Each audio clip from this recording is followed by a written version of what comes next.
প্রিয় দর্শক, সবাইকে স্বাগত জানাচ্ছি দীপ্ত টিভির নিয়মিত স্বাস্থ্য বিষয়ক আয়োজন বিআরবি হসপিটাল নিবেদিত স্বাস্থ্য কথা অনুষ্ঠানে। সাথে আছি আমি ডাক্তার অর্থি জুকরিফ এবং আমার সাথে আছেন একজন বিশেষজ্ঞ চিকিৎসক।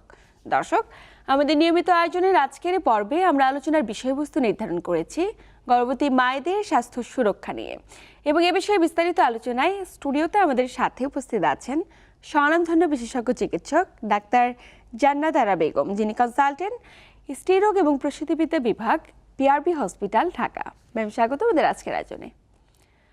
একজন মা যখন মাতৃত্ব অর্জন করে কিংবা কনসেভ করে, তখন তিনি যেন জীবনের পরিপূর্ণতা লাভ করে। আমরা প্রত্যেকে চাই প্রত্যেকটি নারী তার জীবনের পরিপূর্ণতা লাভ করুক এবং সন্তানটি, অনাগত সন্তানটি যেন সুস্থ এবং সুন্দরভাবে পৃথিবীর আলো দেখে। তো গর্ভবতী মায়েদেরকে কি ধরনের স্বাস্থ্য সংক্রান্ত জটিলতা হতে পারে, শুরুতে জানবো আপনার কাছে। একটা মা যখন কনসিভ করে অথবা গর্ভধারণ করে, সে অনেক রকম স্বাস্থ্য ঝুঁকিতে পড়তে পারে। এখন আমাকে জানতে হবে যে স্বাস্থ্য ঝুঁকি সে আগে থেকে তার হেলথ কন্ডিশনটা কীরকম ছিল। অনেকে আমাদের মতো এরকম স্বল্প আয়ের অনুন্নত দেশে প্রথম নিউট্রিশন একটা প্রধান ফ্যাক্টর, মানে তার যদি পুষ্টি ঘাটতি করে থাকে তাহলে এই পুষ্টিহীনতার জন্য প্রেগনেন্সিতে সে রক্তশূন্যতায় ভুগতে পারে। তার পুষ্টিশূন্যতার জন্য গর্ভস্থ শিশু তার ওজনে কম হতে পারে। এই পুষ্টিশূন্যতার জন্য তার ওজনে গর্ভাবস্থায় তার প্রেশার আসতে পারে। তাছাড়া তার পুষ্টি অনেকই স্থূল মোটা হওয়ার জন্য অথবা তার ফ্যামিলি হিস্ট্রিতে ডায়াবেটিস, প্রেশার এরকম থাকার জন্য গর্ভাবস্থায় তার ডায়াবেটিস আসতে পারে, প্রেশার আসতে পারে। তাছাড়া প্রথম প্রেগনেন্সির ক্ষেত্রে অনেক মায়ের একলামশিয়া, প্রি-একলামশিয়া এসব কিছু ডেভেলপ করতে পারে। তাছাড়া প্রেগনেন্সিতে একটা মা যদি পানি কম করে অথবা পরিচ্ছন্নতা মেনটেন না করে, তাহলে তার বারবারই ইউরিন ইনফেকশন হওয়ার সম্ভাবনা থেকে থাকে। আমরা কিন্তু লক্ষ্য করি এই জিনিসটা, গর্ভবতী মায়েরা খুব রেপিটেড ভাবে বারবারই ইউরিন ইনফেকশনে ভুগছে। ইউরিন ইনফেকশনে কি কারণে ভুগে থাকে এবং যদি ইউরিন ইনফেকশন হয় সতর্কতা কি হতে পারে? ইউরিনারি ইনফেকশন প্রেগনেন্সিতে অ্যাসিমপ্টমেটিক ব্যাকটেরিয়া বা কোনো কারণ ছাড়া প্রেগনেন্সিতে বারবারই রিকারেন্ট ইউরিনারি ট্র্যাক্ট ইনফেকশন হতে পারে। ইউরিনারি ট্র্যাক্ট ইনফেকশনের জন্য মাদের প্রচুর পরিমাণে পানি যদি কম খেয়ে থাকে অথবা পার্সোনাল হাইজিন যার মেনটেন না করে, তা অথবা কেউ যদি ডায়াবেটিসে আক্রান্ত হয়ে থাকে অথবা আগে থেকে তাদের পুষ্টি ঘাটতি হয়ে থাকে, এক্ষেত্রে বারবার তার ইউরিনারি ইনফেকশন হতে পারে। অথবা কারো আগে থেকে তার ইউরিনারি ইনফেকশন হয় অথবা তার ইউরিনারি ট্র্যাক্টে কোনো রকম অ্যাবনর্মালিটি যদি থেকে থাকে, তাহলে তার ইউরিনারি ট্র্যাক্টে ইনফেকশন হয়। এই ইউরিনারি ট্র্যাক্ট ইনফেকশনের জন্য আমাদের প্রেগনেন্সিতে যদি অ্যাসিমপ্টমেটিক থাকে অথবা কেউ বলে তার নিচের পেটে ব্যথা অথবা বারবারই প্রস্রাবের চাপ হচ্ছে, এক্ষেত্রে আমরা ইউরিন টেস্ট করে যদি তাকে ইনফেকশন পাই, তাহলে সেক্ষেত্রে তাকে অ্যান্টিবায়োটিক দিতে হবে। প্রপার তাকে বলবো যে বারবারই প্রচুর পানি খেতে এবং বারবার ইউরিন পাস করতে।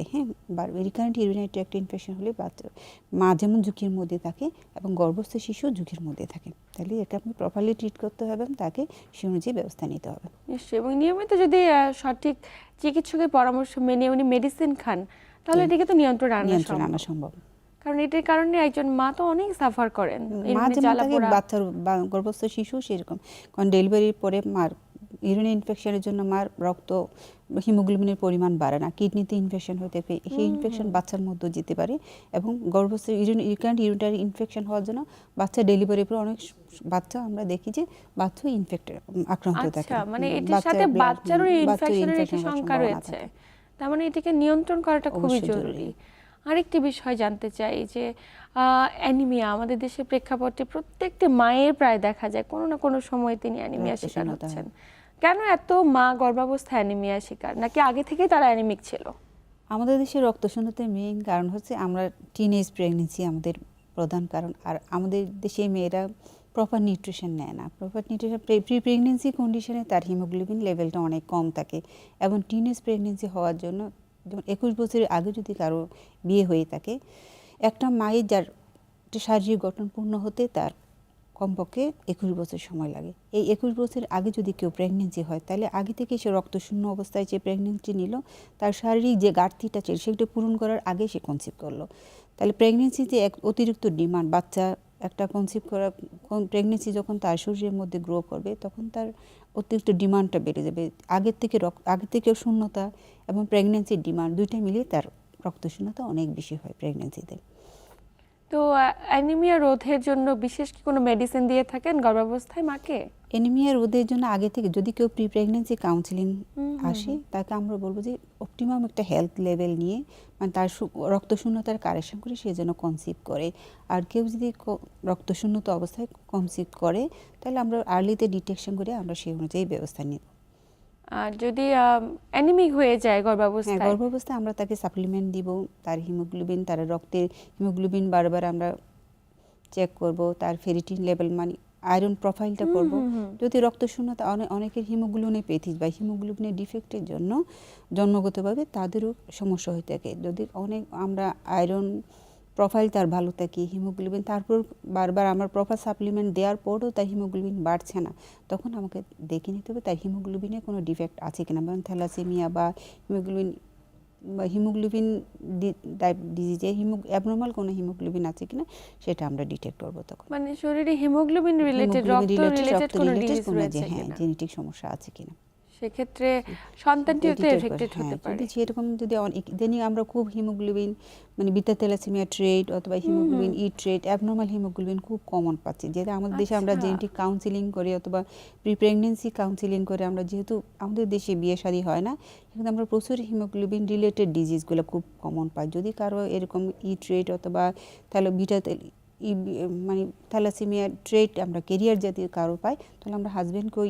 পাই, অনেক ইদানিং হাজব্যান্ড ওয়াইফ দুজনেরও আমরা পাই অনেকে। আচ্ছা, সেক্ষেত্রে আমরা জেনেটিক কাউন্সিলকে তার বেবি গর্ভস্থ শিশু আক্রান্ত কিনা সেক্ষেত্রে আমরা ওটাও ডিটেক্ট করার জন্য ব্যবস্থা নিই। তো সন্তানটি এফেক্টেড হচ্ছে কিনা এটি পরীক্ষা করার জন্য কি গর্ভাবস্থায় কোনো ব্যবস্থা রয়েছে? ব্যবস্থা রয়েছে। কোন ধরনের পরীক্ষা করা? আমরা কোরিনিও বিলার স্যাম্পলিং, তারপর যে কর্ডোসিনথেসিস, অ্যামনিওসিনথেসিস এগুলো করে আমরা জানতে পারি।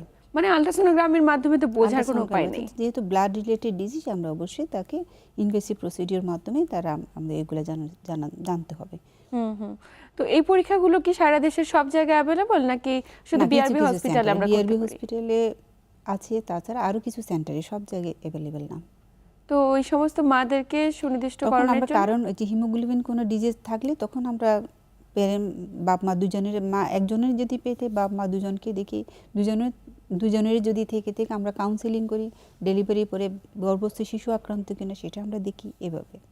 এবং দুজনে যদি আক্রান্ত পরবর্তী প্রেগনেন্সি নেওয়ার বেলায় আমরা তাকে কাউন্সেলিং করে দেখি, পরবর্তী প্রেগনেন্সি তার কত % বাচ্চার আক্রান্ত হওয়ার সম্ভাবনা থাকে, সেগুলো আমরা কাউন্সেলিং করে দিই। আচ্ছা, তো খুবই গুরুত্বপূর্ণ একটি তথ্য, কারণ বারবারই আপনি বলছেন যে আমরা এগুলো অনেক বেশি পাচ্ছি বর্তমান সময়ে। এগুলো যদি একটু আগে থেকে কাউন্সেলিং করা যায় বা একটু টেস্ট করা যায়, হয়তো অনাগত সন্তানটি ক্ষতির সম্মুখীন হবে না। ম্যাম, ডায়াবেটিস খুব প্রচলিত একটি ডিজিজ। হঠাৎ করে দেখা যায় গর্ভবতী মা আগে কখনোই ডায়াবেটিস ছিল না, গর্ভাবস্থায় গিয়ে ডায়াবেটিসের সম্মুখীন হচ্ছেন, আমরা যেটাকে জেস্টেশনাল ডায়াবেটিস মেলিটাস বলি। এটি হলে আসলে কি করে বুঝবেন বা তখন তাৎক্ষণিকভাবে করণীয় কি? গর্ভাবস্থায় কারো ডায়াবেটিস, জেস্টেশনাল ডায়াবেটিস ইউজুয়ালি আমরা ফার্স্ট প্রেগনেন্সিতে কেউ যদি প্রথম ডায়াগনোসিস হয় কার ডায়াবেটিস, তার আমরা জেস্টেশনাল ডায়াবেটিস বলি। ইউজুয়ালি ফার্স্ট ট্রাইমেস্টারের আগে, প্রেগনেন্সিতে সাধারণত 24 থেকে আফটার 20 উইক্সের পরে এই জেস্টেশনাল ডায়াবেটিসটা ধরা পড়ে। যদি কারো 20 উইক্সের আগে প্রেগনেন্সিতে ডায়াবেটিস ধরা পড়ে, সাধারণত ধরে নিতে হবে এটা তার আগে থেকে সে ডায়াবেটিক। তখন প্রি ডায়াবেটিক কিনা, তখন ফ্যামিলি হিস্ট্রি জিজ্ঞেস করতে হবে, তারা ফ্যামিলিতে কেউ ডায়াবেটিস ছিল না, অথবা প্রেগনেন্সির আগে থেকে তার আইজিটি ছিল কিনা, তার গ্লুকোজ লেভেলের অল্টারেশন ছিল কিনা, অথবা তার পলিসিস্টিক ওভারি ছিল কিনা, তার ওজনে মোটা কিনা, তার প্রেগনেন্সির আগে রিকারেন্ট ইউরিনারি ট্র্যাক্ট ইনফেকশন ছিল কিনা, অথবা তার ভ্যাজানিতে বারবার ইচিং অথবা ভালভো ভ্যাজানিটিস ছিল কিনা, ওগুলো আমাদের হিস্ট্রিতে জেনে নিতে হবে। এবং HbA1c বলে একটা ব্লাড টেস্ট আছে, সেগুলো আমরা দেখে নেব। যদি কারো আর্লি প্রেগনেন্সিতে HbA1c যদি মোর দেন 6 উপরে থাকে, তাহলে সেটা ধরে নিতে হবে সে আগে থেকে ডায়াবেটিক। এবং আগে থেকে কেউ যদি ডায়াবেটিক হয়েই থাকে, তার গর্ভাবস্থা, তার এই গর্ভস্থ শিশুর জন্মগত ত্রুটি হওয়ার একটা সম্ভাবনা থাকে। আচ্ছা, তো সেক্ষেত্রে ইনসুলিনের মাধ্যমে কি ডায়াবেটিসটাকে নিয়ন্ত্রণ করা সম্ভব? সেক্ষেত্রে আমাদের প্রেগনেন্সিতে সব সময় এটা ইনসুলিন দিয়ে কন্ট্রোল করাই উচিত। কারণ অন্য ডায়াবেটিক, ওরাল ডায়াবেটিক, তার গর্ভস্থ শিশুর জন্মগত ত্রুটি হওয়ার একটা সম্ভাবনা থাকে। তো পরবর্তীতে ওই যে সন্তানটির যে জেস্টেশনাল ডায়াবেটিস মেলিটাস নিয়ে যে সন্তানটি জন্মগ্রহণ করছে, তার পরবর্তী থেকে ডায়াবেটিস হওয়ার কোনো ঝুঁকি রয়েছে? গর্ভশিশু যে মায়ের যে বেবি মায়ের পেটে থাকার সময় মায়ের ডায়াবেটিস ছিল, সেই বেবির গর্ভ পরবর্তী সময়ে মায়ের যেমন ডায়াবেটিস হওয়ার ঝুঁকি থাকে, এই বেবির অ্যাডাল্টহুডে তার ডায়াবেটিস হওয়ার সম্ভাবনা বেশি।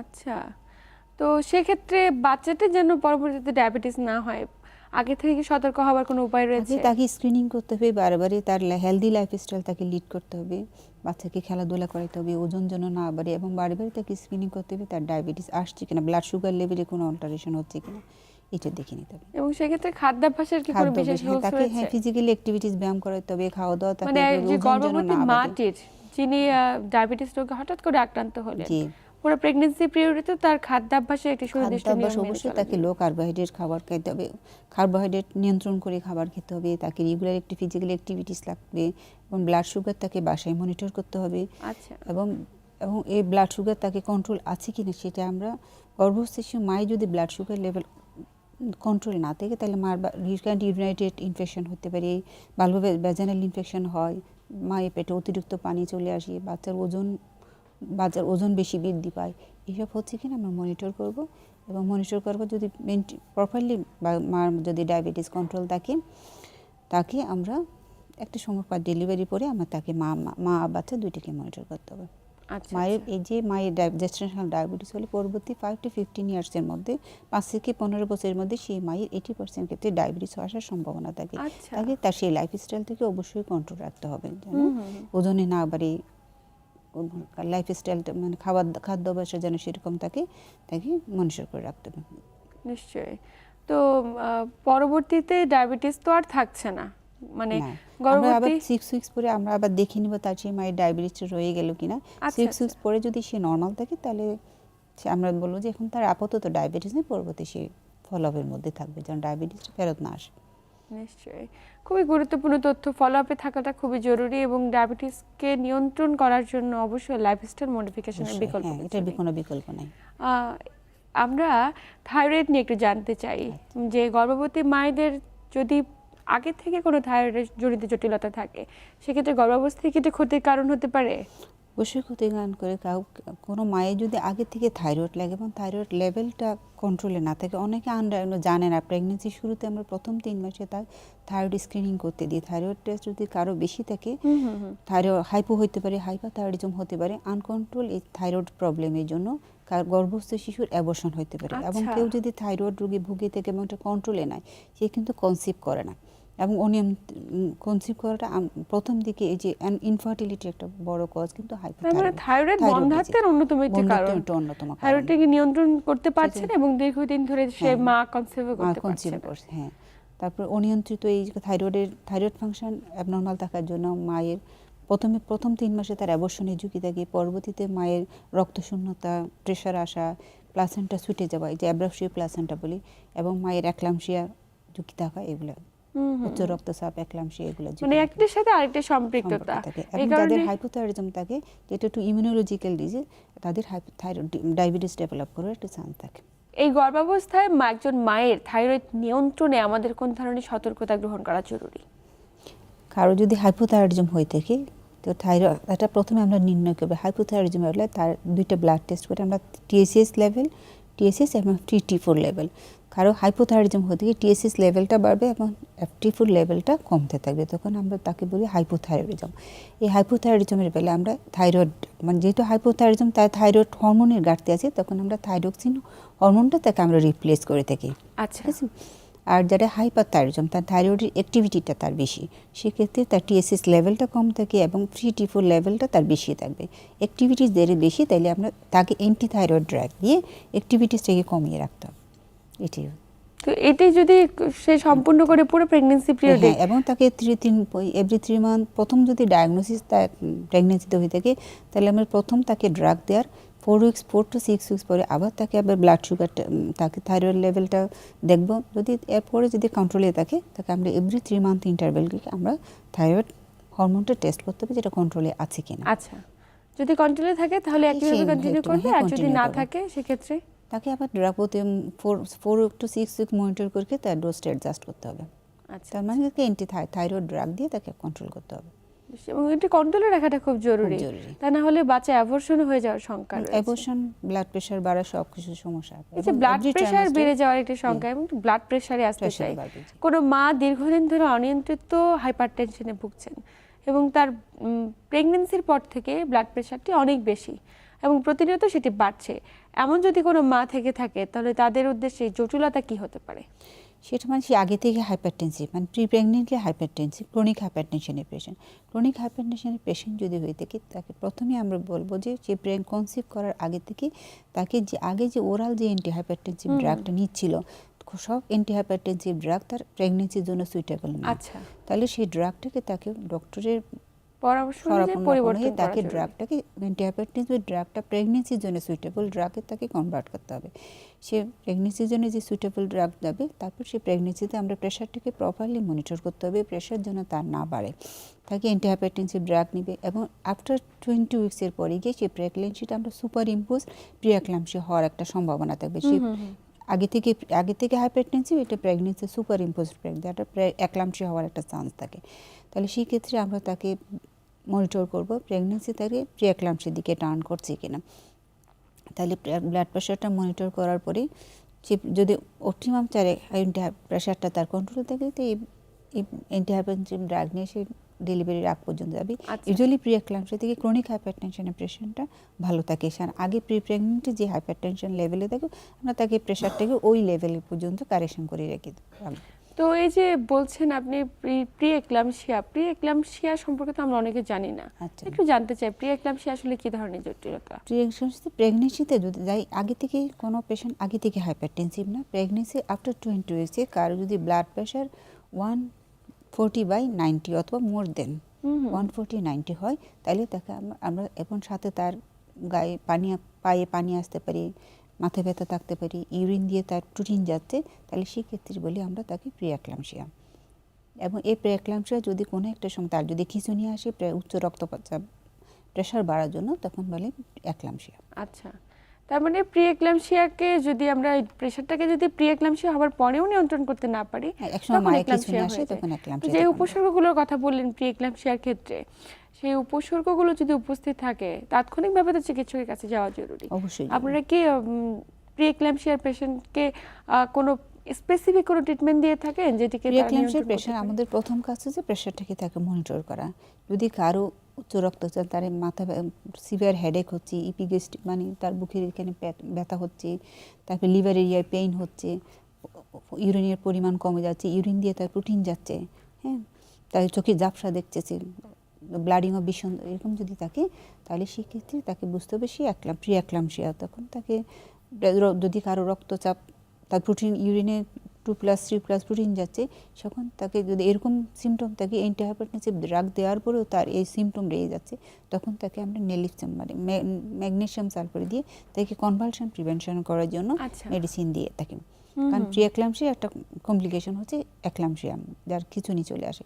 খিঁচুনি চলে এসে তার যতবার কনভালশন হবে তখন তার নিউরোলজিক্যাল ডেফিসিয়েন্ট হবে, মা অজ্ঞান হয়ে যাবে, মার পরবর্তীতে নিউরোলজিক্যাল অনেকগুলো ডেফিসিয়েন্ট হবে এবং মার অনেক উচ্চ রক্তচাপ থাকার জন্য মার কার্ডিয়াক অ্যারেস্ট হওয়া থেকে শুরু করে স্ট্রোক ওইরকম ঝুঁকি থেকে থাকে। তো সেক্ষেত্রে আমরা তাকে আমাদের সবার আগে টার্গেট থাকবে তার প্রেশারটা যেন নিয়ন্ত্রণ রাখে। নিশ্চয়ই প্রেশার নিয়ন্ত্রণে রাখাটা এটা জয়েন্টলি তাকে এই সময় তাকে জয়েন্টলি অবস্টেট্রিশিয়ান এবং মেডিসিন বিশেষজ্ঞের আন্ডারে তাকে অবশ্যই থাকতে হবে জয়েন্ট কনসালটেশনের মাধ্যমে। ম্যাম, আপনি বলছিলেন প্রি-এক্লাম্পসিয়া নিয়ন্ত্রণ না হলে এক্লাম্পসিয়ার মতো জটিলতা হতে পারে। এক্লাম্পসিয়া হলে উপসর্গগুলো সম্পর্কে জানছিলাম এবং কখন হাসপাতালে ভর্তি হওয়া জরুরি এক্লাম্পসিয়া নিয়ে? যখন কারো অতিরিক্ত কোনোভাবেই তার প্রেশার কন্ট্রোল হচ্ছে না, অথবা অনেক মাথা ব্যথা হচ্ছে, পেশেন্ট ইরিটেবল, খুব রেস্টলেস হচ্ছে, প্রস্রাবের পরিমাণ কমে যাচ্ছে, অনেক বেশি পা ফোলা, তার বুকে ব্যথা করতেছে, সেক্ষেত্রে অবশ্যই সে হসপিটালে আসবে। এইসব সিমটমে কোনো একটা থাকলে অবশ্যই হসপিটালে। এক্লাম্পসিয়া নিয়ে কি রক্তক্ষরণের মতো জটিলতা হতে পারে? এবং তাকে অনেক বেশি যদি উচ্চ রক্তচাপ যদি প্রিভেনশন করা হয়, প্লাসেন্টা ছুটে গিয়ে অ্যাব্রাপশিও প্লাসেন্টা বলি আমরা, তখন পেটের ভিতরে আর গর্ভস্থ ফুলটা ছুটে গিয়ে তখন মায়ের পেটের ভিতরে ব্লিডিং হবে এবং বাচ্চা পেটের সাথে সাথে পেটের ভিতরে মারা যাওয়ার সম্ভাবনা থাকে। আচ্ছা, তার মানে তাৎক্ষণিকভাবে তাৎক্ষণিক চিকিৎসকের অবশ্যই কাছে যাওয়া চিকিৎসা জরুরি। লাগবে, এবং আপনারা কি করেন সেক্ষেত্রে, হাসপাতালে ভর্তি রাখেন? আমরা ভর্তি রাখি এবং পেশেন্টকে আইসিইউ সাপোর্ট পর্যন্ত লাগতে পারে। এখন যেখানে টার্সিয়ারি হসপিটালে অবশ্যই সেখানে বসতে হবে, যেখানে মা, কারণ এইসব প্রেগনেন্সিতে অনেক সময় প্রিটার্ম প্রেগনেন্সি থাকতে পারে, তখন সেক্ষেত্রে যেখানে মা বাচ্চা প্রপারলি ম্যানেজ করার ফেসিলিটি আছে এবং বাচ্চার এনআইসিইউ ফেসিলিটি আছে এবং মাকে ম্যানেজ করার জন্য আইসিইউ ফেসিলিটি আছে, ওইসব হসপিটালে বলবো মাকে ভর্তি হতে। নিশ্চয়ই। তো এইসব হাসপাতালে ভর্তি হওয়ার পরে কতদিন থাকা জরুরি, যতদিন পর্যন্ত নিয়ন্ত্রণে না আসে? নিয়ন্ত্রণ না আসলে আমরা প্রেগনেন্সি টার্মিনেশন একটু কন্ট্রোল করার পর প্রেগনেন্সি টার্মিনেশনের কথা বলবো। যে এখন আমাদের দেখতে হচ্ছে কোন ট্রাইমাস্টে সে প্রেগনেন্সিটা যদি আফটার 32 উইকস হয়, আমরা এইসব মেনটেন প্রপার ম্যানেজমেন্ট দেওয়ার পরে পেশেন্টের প্রেশার কন্ট্রোল হচ্ছে না, দেখে আমাদেরকে প্রেগনেন্সিকে টার্মিনেট করতে হবে। যদি তাকে কন্ট্রোল হচ্ছে, তো আমাদের ট্রাই থেকে অ্যাটলিস্ট 34 to 36 উইকস পর্যন্ত নিয়ে যায়। যদি দেখছি পেশেন্ট 36-7 উইকস প্রেগনেন্সি, তখন আমরা প্রেশার কন্ট্রোল করে ডেলিভারি করাই ফেলবো। আর যদি প্রিটার্ম প্রেগনেন্সি হয়, সেখানে আমাদের প্রেশার কন্ট্রোলে আমাদের একটা টার্গেট থাকবে অপটিমাম প্রেগনেন্সিটিকে একটু বেবি ম্যাচিউরিটিতে নিয়ে যাওয়া। আর যদি কোনোভাবে প্রেশার কন্ট্রোল হচ্ছে না, তখন আমাদের আমাদের প্রায়োরিটি থাকবে মাকে সেভ করা।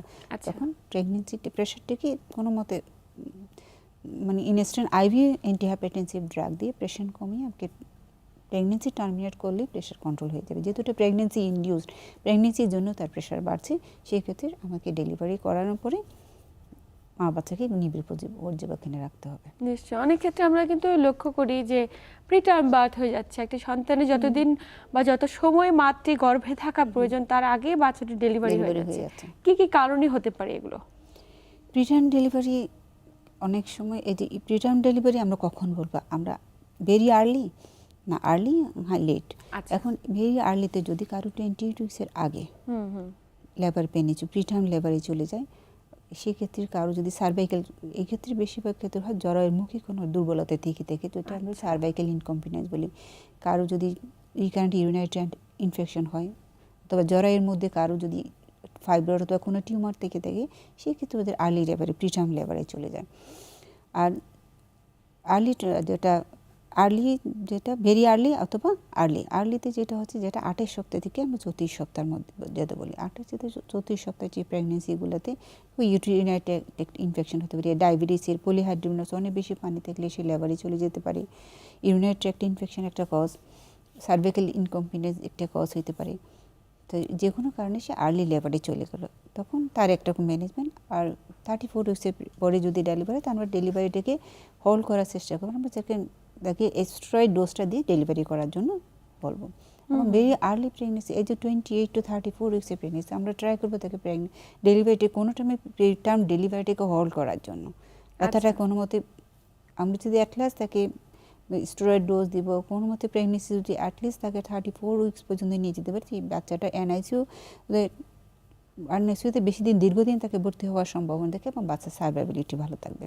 এবং 28 উইকসের আগে যে বাচ্চাগুলো ডেলিভারি হয়, এটা ইউজুয়ালি যদি ডেলিভারিটাকে আমরা কোনোভাবে হোল্ড করতে পারি, বলে সার্ভাইবিলিটি অনেক কম। কারণ আমাদের দেশে 28 উইকস টু অনওয়ার্ডস হচ্ছে সার্ভাইবিলিটি, মানে ফিটাল সার্ভাইবিলিটি এর থেকে ভালো। কারণ ওয়ার্ল্ডে 23 উইকস পর্যন্ত আছে, কিন্তু আমাদের দেশে 28 উইকসের আগে বাচ্চা বাঁচে না। এনআইসিউতে রাখলেও বাঁচে না। তার মানে একটু সচেতন হওয়া জরুরি, যাতে প্রিটার্ম লেবার হলে, প্রিটার্ম লেবারের যদি বারবার যদি 20 মিনিটের মধ্যে যদি তার 4-5 বার তার ইউট্রাইন কন্ট্রাকশন চলে আসে, তারপরে পেট শক্ত হয়ে যাচ্ছে, রক্তস্রাব যাচ্ছে, তাহলে সেক্ষেত্রে যেন ডক্টরের শরণাপন্ন হয়ে তাকে হসপিটালে ভর্তি থাকে। ম্যাম, আমরা আলোচনার একদম শেষ প্রান্তে, যে সমস্ত মায়েরা গর্ভাবস্থায় রয়েছে, অনাগত সন্তানকে সুস্থভাবে পৃথিবীর আলো দেখাতে চান, আমরা কখনোই চাই না তাদের শরীরে কোনো কমপ্লিকেশন আসুক। তো সুস্থভাবে সন্তানকে পৃথিবীতে আনতে হলে খাদ্যাভ্যাসে কিংবা জীবনযাত্রায় কী ধরনের পরিবর্তন আনার পরামর্শ দেবেন? একটা সুস্থ বাচ্চা জন্ম দিলে একটা মাকে তার প্রস্তুতি প্রেগনেন্সির আগে থেকেই নিতে হবে। প্রেগনেন্সির আগে একটা মা যদি একটা সর্বোচ্চ স্বাস্থ্য অবস্থায় যদি প্রেগনেন্সিটা না নেয়, তাহলে প্রেগনেন্সি তার জটিলতা, রক্তশূন্যতা থেকে একলামশিয়া থেকে প্রি-একলামশিয়া থেকে অনেক রকম স্বাস্থ্য জটিলতায় সে থাকতে পারে। তারা আমরা বলি যে প্রেগনেন্সির জন্য প্ল্যান করে নেয়, সে প্ল্যানে সে আগে থেকে যে যদি প্রপার নিউট্রিশনটা মেনটেন করে, আরও যদি কেউ যদি ওজনে কম থাকে ওজনটা একটু বাড়িয়ে নেবে, কাউ যদি স্থূল থাকে ওজনটা একটু কমিয়ে নেবে। কারণ ওবেসিটি প্রেগনেন্সিতে অনেক প্রবলেম করে, ডায়াবেটিস, হাইপারটেনশন থেকে শুরু করে প্রিটার্ম ডেলিভারি, জন্মগত ত্রুটি, অনেক সমস্যা সৃষ্টি করে ওবেসিটির জন্য। তো কেউ যদি ওজন বেশি থাকে, ওজন বেশির জন্য কেউ কনসিভ করতেও সমস্যা হয়, কারণ আচ্ছা। ইনফার্টিলিটি একটা বড় কজ কিন্তু অবেসিটি।